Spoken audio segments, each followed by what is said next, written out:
Our next topic is audible and inaudible sounds. We know that sound is produced due to vibration of objects. Sound is produced due to vibration of objects. If you are able to hear the vibrations, you can identify you can hear the sound. Are we able to identify all vibrations? No.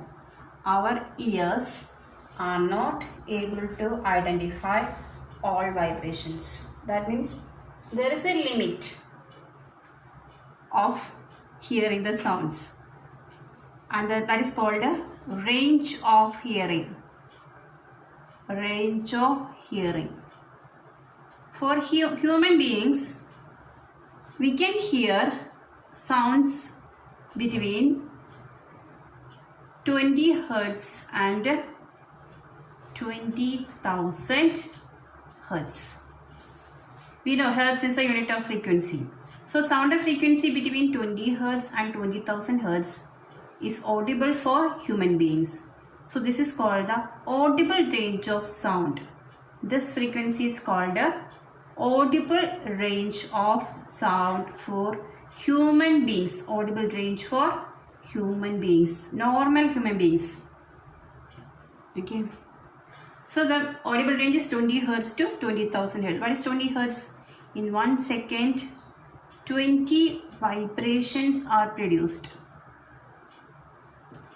If the vibrations are less than 20, then we are not able to hear the sound.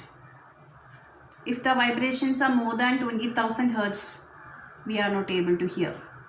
We can hear between these two limits. So sound of frequency below 20 hertz. Below 20 hertz. Are you able to hear the sound? No. That type of sound is called infrasonic sound. Infrasonic sound. It's also called infrasound. So what is sound of frequency above 20,000 hertz? Above 20,000 hertz. That sound is called ultrasonic sound,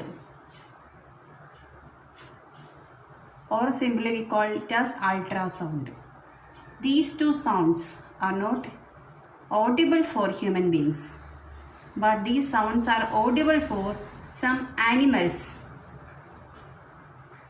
Elephants, they communicate using infrasonic sound. They are able to hear infrasound. They can produce and they can hear infrasonic sound. Before the earthquake, this sound will undergo vibrations. Vibrations are produced, and that vibrations we can't identify. We can't hear the vibrations, but that vibrations can be heard by some animals. Similarly, some animals can hear or produce ultrasonic sound. We know bats, they travel during night, and during night we know light is essential for vision. In night there is no light, so how do they travel? They travel by producing ultrasonic sound. With the help of ultrasonic sound they travel. You will study about that in higher classes. So this is a range of hearing for human beings. 20 hertz to 20,000 hertz. Below that is called infrasonic. Above this range is called ultrasonic. These two are not audible. And we know ultrasonic sound is produced by whistle called a Dalton whistle. This is heard by dogs. Dogs can hear ultrasonic sound, and when the whistle is used, human beings cannot hear that sound. Our next topic is noise and music. What is noise? Do you like noise? No. Unpleasant sound is called noise. Unpleasant sound is called noise. Can you give some examples for noise? Sound produced due to horns of vehicles. Then sound produced from musical instruments when it is run at high volume. That is considered as a noise. Then when some construction work is going on near your area, that will create a lot of noise. And in classroom, we hear a lot of noise. If all the students talk at the same time, that is considered as noise. And these are unpleasant sound. So what is music? Opposite of this, that is pleasant sound. Pleasant sound is called music. As the name suggests, the sound coming from musical instruments is very pleasant. Okay, pleasing sound is called music. But this music sometimes becomes noise. I already told you, when the musical instruments are run at a very high volume, that is considered as noise. Our next topic is noise pollution. We are familiar with the different types of pollution such as air pollution, water pollution, etc.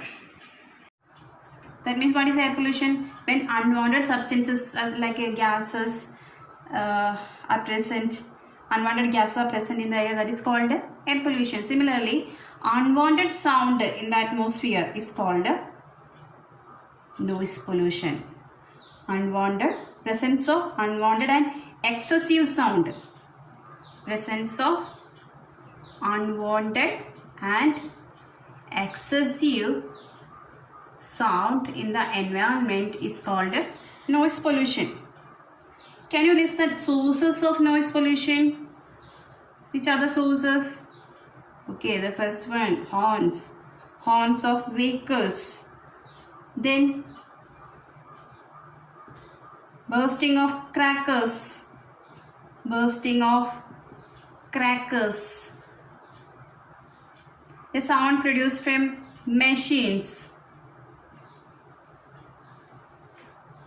Loudspeaker. Sound produced from loudspeaker. If the music is run at a high volume, the sound produced from the loudspeaker, etc. cause a lot of pollution. That pollution is called noise pollution. Then in kitchen also, some kitchen appliances, when the mixie is working at when the mixie is working, it produces noise pollution. Air conditioners, etc. produce noise pollution. So these are some of the sources of noise pollution. You can add your own examples. So noise pollution means unwanted and excessive sound in the atmosphere or in the environment. Then if you are continuously affecting this, is being affected by this noise pollution, will there be any problem? Yes, there will be a lot of problems, health related and mental related problems. Now, what are the harms of noise pollution? If you are continuously affected by noise pollution, it will cause a lot of health and mental related problems. So which are the health problems? Lack of sleep. It will cause hypertension, that means high BP, anxiety, and if you are continuously affected by noise pollution, sometimes there will be temporary or permanent impairment of hearing. You will lose the ability of hearing. So these are the harmful effects of noise pollution. So we know the harmful effects of noise pollution. So how to avoid or how to control this noise pollution? We can do a lot of things. Silencing devices we can install in aircraft engines, transport vehicles, industrial machines, etc. So if we apply the silencing devices, we can avoid noise pollution. Then all the noisy operations such as announcements or any programs, it should be done away from residential areas. And noise pollution can be avoided to a great extent by then this noise producing industry should be kept away from residential areas. If you construct the industries, it should be away from residential areas, and the use of horn should be minimized. We know that in some areas the horn should not be used. We can see the symbol of that. So in residential areas, especially residential areas, we have to avoid the use of horns, and in other areas we have to minimize the use of horns. Whenever needed, then only use the horn.